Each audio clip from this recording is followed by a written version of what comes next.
भारत सरकार की दो अत्यंत ही महत्वाकांक्षी फ्लैगशिप स्कीम्स को इम्प्लीमेंट कर रही है। देश की लगभग बॉटम 40% आबादी है, उसको 5 लाख तक की स्वास्थ्य कवर, हेल्थ कवर उपलब्ध कराती है। धनबाद या झारखंड का भी कोई पेशेंट दिल्ली, मुंबई, चंडीगढ़, चेन्नई कहीं भी इलाज करा सकते। ये पूरा स्कीम एक रोबस्ट आईटी प्लेटफॉर्म के माध्यम से इम्प्लीमेंट होता है। महत्वपूर्ण योजना है वो है आयुष्मान भारत डिजिटल मिशन, और ये सभी के लिए है। ये एक तरह से डिजिटल प्लेटफॉर्म और डिजिटल पब्लिक इंफ्रास्ट्रक्चर है, और इसका उपयोग करके कोई व्यक्ति कहीं भी इलाज कराता है जहां डिजिटल हेल्थ रिकॉर्ड क्रिएट होता हो, तो आने वाले दिनों में लोगों को फिजिकल रिकॉर्ड कैरी करने की आवश्यकता नहीं होगी। जो एआई के टूल्स हैं, हेल्थ केयर में जो एआई के टूल्स हैं, वो कई तरह के एनालिसिस करके बता सकते हैं कि किसी व्यक्ति का सिम्टम के आधार पे क्या कोई डिजीज़ के सिग्नल है। आईआईटी आईएसएम धनबाद में आज इन्वेंटिव 2026 कार्यक्रम में बतौर यहाँ के एलुमनाई पास आउट और भारत सरकार के राष्ट्रीय स्वास्थ्य प्राधिकरण के सीईओ सुनील वर्णवाल भी बतौर विशिष्ट अतिथि के रूप में शामिल हुए। इनका जो आज स्पीच जो आया उसमें स्वास्थ्य को लेकर इन्होंने बहुत अच्छी बातें कही है, और कैसे इस एआई के ज़माने में कैसे स्वास्थ्य को हम मजबूत कर सकते हैं, कैसे अपने स्वास्थ्य को दुरुस्त रख सकते हैं, इन्होंने विस्तार से आज लोगों को बताया। तो हमारे साथ आज खुद राष्ट्रीय स्वास्थ्य प्राधिकरण के सीईओ डॉक्टर सुनील कुमार वर्णवाल हैं। सीधे इन्हीं से जुड़ेंगे और जानेंगे जो किस तरह इस स्वास्थ्य को लेकर जो इनका विभाग है किस एंगल से ये फोकस कर रहे हैं, और आज जो ये आईआईटी आईएसएम के कार्यक्रम में आए तो उसका लोगों को कितना लाभ मिलेगा। सर, सबसे पहले तो न्यूज़ 11 से बात करने के लिए बहुत बहुत धन्यवाद। फिर सर वही सवाल है, चूँकि राष्ट्रीय स्वास्थ्य प्राधिकरण के आप सीईओ भी हैं और आज आईआईटी आईएसएम के जो एक बहुत बृहद प्रोग्राम में आज विशिष्ट अतिथि के रूप में भी आप शामिल हुए, तो स्वास्थ्य को लेकर क्या कुछ योजनाएं हैं सर केंद्र सरकार की, और उसको कितना इम्प्लीमेंट कर रहा है वो? भारत सरकार की स्वास्थ्य एवं परिवार मंत्रालय के अधीन कार्यरत राष्ट्रीय स्वास्थ्य प्राधिकरण एक अत्यंत ही महत्वपूर्ण संस्था है, जो कि भारत सरकार की दो अत्यंत ही महत्वाकांक्षी फ्लैगशिप स्कीम्स को इम्प्लीमेंट कर रही है। जिसमें एक जो इम्पॉर्टेंट स्कीम है जिससे ज़्यादातर लोग अवगत होंगे, वो है आयुष्मान भारत प्रधानमंत्री जन आरोग्य योजना, जिसके तहत भारत सरकार राज्य सरकारों के सहयोग से जो गरीब परिवार हैं और देश की लगभग बॉटम 40% आबादी है, उसको 5 लाख तक की स्वास्थ्य कवर, हेल्थ कवर उपलब्ध कराती है, जो कि लोग लगभग 2000 ऐसे प्रोसीजर्स हैं जिसकी ट्रीटमेंट इस योजना के तहत 35,000 से ज़्यादा गवर्नमेंट एवं प्राइवेट हॉस्पिटल्स में करा सकते हैं। इसका एक और भी महत्वपूर्ण पहलू ये है कि इसमें पोर्टेबिलिटी अलाउड है, यानी कि धनबाद या झारखंड का भी कोई पेशेंट दिल्ली, मुंबई, चंडीगढ़, चेन्नई कहीं भी इलाज करा सकता है इम्पैनल्ड हॉस्पिटल में, और वो भी इस योजना के तहत 5 लाख की सीमा तक कवर किया जाता है। ये इसलिए संभव है बिकॉज ये पूरा स्कीम एक रोबस्ट आईटी प्लेटफॉर्म के माध्यम से इम्प्लीमेंट होता है। यद्यपि ये राज्य सरकारों के द्वारा कार्यान्वित की जाती है, भारत सरकार की योजना और हेल्थ ऐसे भी राज्य का विषय है, परंतु सिस्टम इंटीग्रेटेड और नेशनल लेवल पे तैयार किया गया है, जिसके कारण ये पोर्टेबिलिटी आसानी से संभव हो पाता है। और अब इससे एक और जो फ़ायदा हो रहा है वो जितने भी पेशेंट का इलाज होता है, सबकी जो ट्रीटमेंट हिस्ट्री है ये भी एक जगह इस योजना के तहत लाभान्वित लोगों का उपलब्ध होता है, जिसका ज़रूरत के हिसाब से उपयोग किया जा सकता है किसी भी तरह का रिसर्च इनोवेशन के लिए। और ये चीज़ इस 2 दिवसीय इन्वेंटिव का जो इवेंट IIT ISM में आयोजित हो रहा है, इसमें विभिन्न रिसर्चर्स, स्टार्टअप कंपनीज, स्टूडेंट्स, ये सारे इस पे विचार कर सकते हैं कि इसका किस तरह से उपयोग डिजीज़ प्रेडिक्शन के लिए, डिजीज़ सर्विलेंस के लिए और अर्ली डिटेक्शन के लिए किया जा सकता है। किस तरह से इसके उपयोग के माध्यम से व्यक्ति को समय से पहले अलर्ट किया जा सकता है। तो ये एक बहुत बड़ी योजना है जो कि नेशनल हेल्थ अथॉरिटी इम्प्लीमेंट कर रही है। दूसरा जो एक महत्वपूर्ण योजना है वो है आयुष्मान भारत डिजिटल मिशन, और ये सभी के लिए है। ये एक तरह से डिजिटल प्लेटफॉर्म और डिजिटल पब्लिक इंफ्रास्ट्रक्चर है, जिसमें देश के सभी नागरिकों को हम एक आभा आईडी देते हैं। समझ लीजिए ये हेल्थ आईडी है, और इसका उपयोग करके कोई व्यक्ति कहीं भी इलाज कराता है जहां डिजिटल हेल्थ रिकॉर्ड क्रिएट होता हो, वो इससे लिंक हो जाता है और व्यक्ति अपने मोबाइल एप्लीकेशन पे, पर्सनल हेल्थ रिकॉर्ड एप्लीकेशन पे वो सारे हेल्थ रिकॉर्ड्स को देख सकता है। और ये जैसे जैसे ज़्यादा हॉस्पिटल्स और हेल्थ फैसिलिटीज़ उपयोग शुरू करेंगी, उतना ही जल्दी लोगों का हेल्थ रिकॉर्ड्स मोबाइल पे बनता जाएगा, और over a period of time वो एक तरह से लॉन्गिट्यूडिनल रिकॉर्ड बन जाएगा, जिससे आदमी अपने हेल्थ के बारे में डिसीजन ले सकता है, सम काइंड ऑफ प्रेडिक्शन हो सकता है, और इसलिए वो ज़्यादा अलर्ट और ज़्यादा हेल्दी बिहेवियर कर सकता है।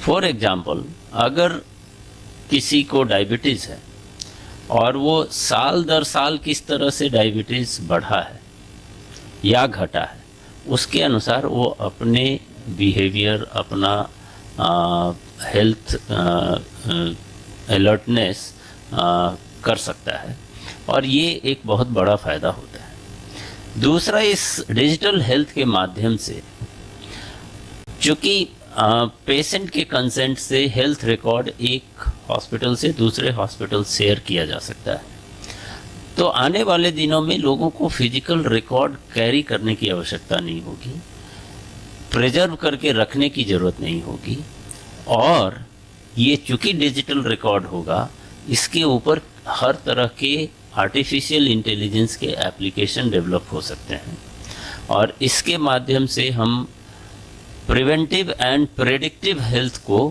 प्रमोट कर सकते हैं। और ये इसलिए संभव है क्योंकि इस तरह के डेटा से जो AI के टूल्स हैं, हेल्थ केयर में जो AI के टूल्स हैं, वो कई तरह के एनालिसिस करके बता सकते हैं कि किसी व्यक्ति का सिम्टम के आधार पे क्या कोई डिजीज़ के सिग्नल है। जैसे अगर 50 साल से ज़्यादा उम्र के व्यक्ति को सिंपल स्मार्टफोन का जो हेल्थ AI एप्लीकेशन यूज़ करता हो, कैमरे से फ़ोटो लेकर के वो अगर प्रेडिक्ट कर देता है कि उसे कैटरैक्ट है, तो उसे ज़्यादा दिन ये मोतियाबिंद की समस्या से जूझने की ज़रूरत नहीं है, बल्कि तत्क्षण ही वो ऑपरेशन के लिए तैयार करने के लिए प्रयास कर सकता है। इसका मतलब ये हुआ कि हम AI एप्लीकेशन का यूज़ करके फास्टर स्क्रीनिंग कर सकते हैं, ज़्यादा लोगों को स्क्रीन कर सकते हैं, अपने फ्रंट लाइन वर्कर के माध्यम से, जो कि आशा वर्कर, आंगनवाड़ी वर्कर हैं, उनके माध्यम से ये कर सकते हैं। इसके लिए डॉक्टर के पास स्क्रीनिंग के लिए जाने की ज़रूरत नहीं भी पड़ सकती है। तो ये अपने भारत जैसे देश के लिए, जहाँ बहुत बड़ी आबादी है, बहुत डाइवर्स पॉपुलेशन है, ये बहुत बड़ा साधन हो जाएगा लोगों की स्क्रीनिंग, हेल्थ स्क्रीनिंग करने का। इसके अलावा ये भी संभव है क्योंकि हमारा काफ़ी विविधताओं वाली देश है, यहाँ जेनेटिक पूल भी अलग अलग हैं, और इसलिए जितना जो भी नए एआई सॉल्यूशंस आ रहे हैं वो जितना ज़्यादा हमारे इंडियन डेटा सेट पे डेवलप होंगे, ट्रेन होंगे, उतना रियलिस्टिक ये एआई सॉल्यूशंस बनेंगे।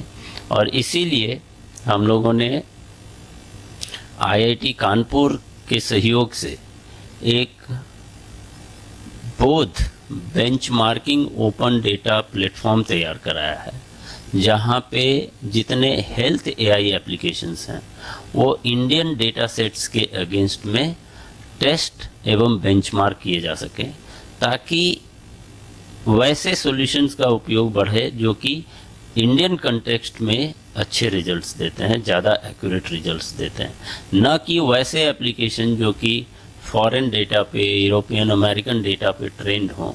भले ही वो शॉर्ट टर्म में अच्छे रिजल्ट्स देते हो सकता है कि वो लॉन्ग रन में या बड़े डेटा सेट्स पे उतने अच्छे रिजल्ट ना भी दे सकें। तो इसलिए ये बोध का प्लेटफॉर्म जो बनाया है ये बहुत इम्पॉर्टेंट है इन एआई इन हेल्थ केयर के यूज़ के संबंध में। इसी तरह अभी जो इंडिया एआई इम्पैक्ट समिट हुआ उसके दौरान ministry of health and family welfare ने एक strategy for AI in health care for India, सही SAHI स्ट्रैटेजी डॉक्यूमेंट लॉन्च किया, जो कि एक तरह से गाइडेंस फ्रेमवर्क है for use of AI in health care. क्योंकि हम सब जानते हैं कि हेल्थ एक बहुत ही सेंसिटिव सब्जेक्ट है और व्यक्ति के जीवन से जुड़ा हुआ सब्जेक्ट है। इसलिए ये जो भी एआई सॉल्यूशन यूज़ हो वो बिल्कुल ट्रस्ट वर्दी होना चाहिए, लोगों का कॉन्फिडेंस होना चाहिए, सिक्योर्ड होना चाहिए। और इसलिए ये फ्रेमवर्क जो है ये एक तरह से गाइडेंस प्रोवाइड करता है कि किस प्रकार से AI solutions in health care use किए जा सकते हैं। तो 2 दिन का जो ये इवेंट है इसमें हम सभी रिसर्चर्स, जो स्टार्टअप्स, एंटरप्रेन्योर्स हैं, इससे कनेक्ट करने की कोशिश कर रहे हैं, जिनके माध्यम से हम नेशनल लेवल पे डिजिटल हेल्थ इकोसिस्टम बिल्ड कर सकें, नए इनोवेशंस और जो रिसर्च हैं उसको हम किस तरह से लेबोरेटरी और क्लासरूम से बाहर लेकर के रियल लाइफ इम्पैक्ट बना सकें, इस तरह का प्रयास हम NHA के माध्यम से हेल्थ केयर में कर रहे हैं। सर, आपने 2 बातें कही, एक आयुष्मान भारत की भी बात कही आपने और एक आयुष्मान प्रधानमंत्री, वो तो इम्प्लीमेंट हो रहा है, लेकिन आयुष्मान भारत और आभा 2 की बात की आपने। तो आयुष्मान भारत में बहुत सारा टेक्निकल इशू हो रखा है, अस्पतालों में जो इन पैनल हैं वो भी इलाज नहीं कर रहे हैं। उनका कहना है कि वो इंश्योरेंस का जो पैसा है वो उन्हें नहीं मिल रहा है। तो ये कुछ पब्लिक जो है इसका सफ़र कर रहा है, तो इसके लिए निदान के लिए कोई सरकार की ओर से जो आयुष्मान भारत प्रधानमंत्री जन आरोग्य योजना है वो तो अब 7 साल से चल रही है। हर राज्य अलग अलग मोड में चलाते हैं। झारखंड में यह मिक्स्ड मॉडल है, 1 लाख रुपए तक इंश्योरेंस है और 1 लाख से ऊपर 5 लाख रुपए तक ये ट्रस्ट मोड में चलता है। तो चूँकि काफ़ी संख्या में लोग कवर हैं, उनका इलाज होता है, एक जितने इम्पैनल्ड हॉस्पिटल पब्लिक प्राइवेट हैं इनके माध्यम से इलाज होता है। जो इंश्योरेंस कंपनी के द्वारा पेमेंट की समस्या है, ये लैग को दूर करने के लिए NHA ने क्लेम सेटलमेंट गाइडलाइन निकाला है, जिसके माध्यम से हम राज्य सरकारों को सजेस्ट करते हैं कि जितने with in the state treatment हुए हैं हॉस्पिटल्स में, उसका एक निश्चित 15 दिन के समय सीमा में क्लेम सेटल किए जाए, और जो राज्य के बाहर ट्रीटमेंट हुए हैं वो 30 दिन की समय सीमा में सेटल किया जाए। कई बार क्लेम्स जो सबमिट होते हैं उसमें कुछ क्वेरी होती है, कुछ डॉक्यूमेंटेशन की भी ज़रूरत कमी रहती है। उन सारी चीज़ों को दूर करके जल्द से जल्द सेटल किए जाने का प्रयास किया जाता है। और ये एक कंटिन्यूअस प्रोसेस है जिसमें फर्स्ट इन फर्स्ट आउट है। तो किसी हॉस्पिटल या किसी भी फैसिलिटी को प्रेफरेंस नहीं है। ये सिस्टम इटसेल्फ इस तरह से डिजाइन किया हुआ है कि चाह कर के भी किसी हॉस्पिटल को प्रेफरेंस नहीं दिया जा सकता। वो ऑटोमेटिकली सिस्टम में जिसने पहले सबमिट किया है, पहले एग्जामिन हुआ, पहले पेमेंट होगा। और इसलिए ये सिस्टम बिल्कुल ही न्यूट्रल सिस्टम है। और अगर कहीं डिले हो रहा है तो उसके कुछ कारण होंगे, वो डिटेल कारण राज्य सरकार के जो हमारे इम्प्लीमेंटिंग एजेंसी है उससे पता चलेगा। लेकिन फ़िलहाल नेशनल लेवल पे जो आईटी सिस्टम है ये बिल्कुल ही रोबस्ट सिस्टम है और हर चीज़ के लिए गाइडलाइन निर्धारित है। तो अगर कहीं किसी तरह की ये समस्या है तो उसे दूर किया जा सकता है और ज़्यादा से ज़्यादा कोशिश ये है कि टाइमली सेटलमेंट हो। हॉस्पिटल्स के लिए भी हम लोगों ने toll free number, helpline number बनाया है जिसमें हॉस्पिटल्स की जो अगर समस्या है उस पर वो रजिस्टर कर सकते हैं, चाहे वो ट्रीटमेंट से रिलेटेड हो या फिर इम्पैनलमेंट से रिलेटेड हो। तो चीज़ों को ट्रांसपेरेंट करने की पूरी कोशिश NHA द्वारा इस स्कीम के इम्प्लीमेंटेशन में की गई है। आभा कार्ड की बात आपने की, तो आभा कार्ड को इशू कराने में भी कुछ टेक्निकली कुछ परेशानी हो रही है। बहुत सारे ऐसे हैं लोग, कुछ लोगों का तो बन जा रहा है एक ही परिवार का और कुछ लोगों का नहीं बन पा रहा है। दोनों में आई थिंक ये समझना जरूरी है कि आयुष्मान कार्ड और आभा कार्ड अलग अलग है। आभा कार्ड के माध्यम से हम अपने हेल्थ के प्रति जो है अंतर ये है कि आभा कार्ड या आभा आईडी जो है हर व्यक्ति के लिए है, जबकि आयुष्मान कार्ड जो है वो केवल जो लाभुक हैं, जो एलिजिबल लोग हैं उन्हीं के लिए है। तो जहाँ तक आभा बनाने की बात है ये 1 से 2 मिनट में वो खुद बना सकते हैं। इसके लिए कहीं जाने की ज़रूरत नहीं है। अगर वो आभा ऐप यूज़ करते हैं तो अपना आधार और मोबाइल नंबर के माध्यम से एक सिंपल OTP जनरेट करके उनका आभा नंबर तुरंत जनरेट हो जाता है। और इसको ज़रूरी नहीं है कि आभा कार्ड प्रिंट करके लिया ही जाए, केवल आभा नंबर काफ़ी है। हाँ, इसलिए इसमें आभा कार्ड बनाने का कोई अभियान नहीं चलाया गया है, बल्कि ये सारा कार्ड है जो कि व्यक्ति खुद ही जनरेट कर सकता है। अगर खुद जनरेट नहीं कर सकता है या कोई मोबाइल ऐप पे नहीं है तो कोई भी यहाँ झारखंड के केस में प्रज्ञा केंद्र या जो जिस भी हॉस्पिटल में ट्रीटमेंट करने जा रहा है वहाँ या फिर हेल्थ जो अपना स्टेट हेल्थ एजेंसी है उसके भी किसी सेंटर से, मतलब किसी भी ऑफिस से ये जनरेट कर सकता है। कोई भी व्यक्ति किसी और व्यक्ति के लिए भी को हेल्प करके जनरेट करा सकता है। और तभी बहुत ज़्यादा समय नहीं लगे हैं, हम लोगों ने लगभग 87 करोड़ सिटीजन्स का आभा नंबर जनरेट कर चुके हैं। तो इसलिए आभा कार्ड बनाना या आभा नंबर आईडी बनाना बहुत ही आसान काम है।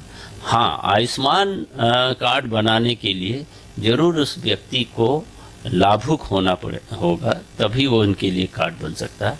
हर व्यक्ति आयुष्मान कार्ड के लिए एलिजिबल नहीं है। उसमें था एक सीनियर सिटीजन जो 70 क्रॉस कर जा रहे हैं, उनके लिए वो तो एलिजिबल है। सीनियर सिटीजन के केस में वो एलिजिबल है और सभी लोग जो भी किसी अन्य भारत सरकार या राज्य सरकार की हेल्थ बेनिफिट स्कीम से लाभान्वित नहीं है, वो सब लोग केवल उनके आधार कार्ड में जो जिसमें डेट ऑफ बर्थ लिखा हो, जिससे पता चल सके कि वो 70 साल से ऊपर के हैं, उनका कार्ड वो जिस तरह से आभा बनाने में 1-2 मिनट लगता है उसी तरह से वो अपना भी वय वंदना कार्ड जो आयुष्मान कार्ड ही है 70 साल या उससे ऊपर के लोगों के लिए वो बना सकते हैं। तो ये राष्ट्रीय स्वास्थ्य प्राधिकरण के CEO डॉक्टर सुनील बर्नवाल, जिन्होंने स्पष्ट रूप से कहा कि AI का मदद लेकर हम कितने अपने स्वास्थ्य के प्रति सजग हैं, कितने तंदुरुस्त हैं, इसका बायोडाटा रख सकते हैं। कार्ड और आयुष्मान प्रधानमंत्री कार्ड, इसके लाभुक, अगर आप लाभुक हैं तो इसका लाभ निश्चित रूप से उठाएं, क्योंकि ये केंद्र सरकार की आपके स्वास्थ्य को लेकर बहुत अच्छी स्कीम है और इसका लाभ भी देखने को मिल रहा है। न्यूज़ 11 भारत के लिए धनबाद से सहयोगी राजेश के साथ अरुण बनवाल।